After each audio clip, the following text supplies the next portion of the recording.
తెలంగాణ ఉద్యమం సాహిత్య రంగంలో నందిని సిద్ధారెడ్డి కృషి గొప్పదన్నారు మంత్రి హరీష్ రావు.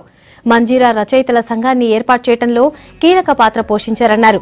తన ఎదుగుదలకు నందిని సిద్ధారెడ్డి తోడ్పాటు అందించారని చెప్పారు హరీష్. సిద్ధారెడ్డి కవిత్వ జీవన ప్రస్థానం, సాహిత్య సమాలోచనలపై సదస్సు జరగటం సంతోషంగా ఉందన్నారు.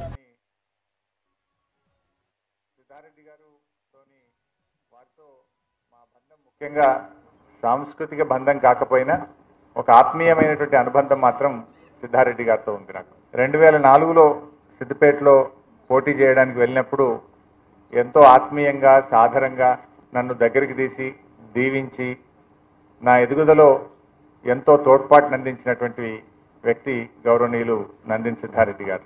సాహిత్యంలో వారు 44 ఏళ్లు పూర్తి చేసుకున్న సందర్భంగా ఈ 2 రోజుల సదస్సు జరగడం నిజంగా చాలా సంతోషం.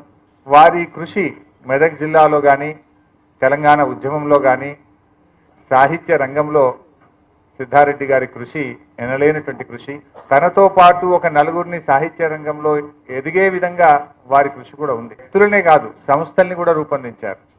మంజీరా రచయితల సంఘాన్ని ఏర్పాటు చేసి మెదక్ జిల్లాలో ఉండేటువంటి కవులను, కళాకారులను, సాహిత్య అభిమానులను వారందరినీ కూడా ఒక వేదిక మీదకి తీసుకొచ్చి ఇవాళ మెదక్ జిల్లాలో సాహిత్యాన్ని పెంచే విధంగా, సాహిత్య అభిమానులందరినీ ఒక తాటి మీద తెచ్చే విధంగా కూడా వారు కృషి చేయడం జరిగింది. వారికి డిగ్రీ కాలేజీ ప్రిన్సిపల్గా ప్రమోషన్ వచ్చి బదిలీ పైన కామారెడ్డికి వెళ్ళారు. కానీ నేనేదో సిద్దిపేటలో మిస్ అవుతున్నా, ఉద్యమాన్ని మిస్ అవుతున్నా, నాకు సమయం దొరకడం లేదు, నా రచనలకు సమయం దొరకట్లేదు, ఉద్యమంలో పాల్గొనడానికి సమయం దొరకట్లేదు, ఏదో ఆత్మీయతను కోల్పోతున్నా అని చెప్పి నాకు ప్రమోషన్ అవసరం లేదు, లెక్చరర్గా రివర్షన్ ఇచ్చి మళ్ళీ సిద్దిపేటలో వేయమని చెప్పినటువంటి ఒక గొప్ప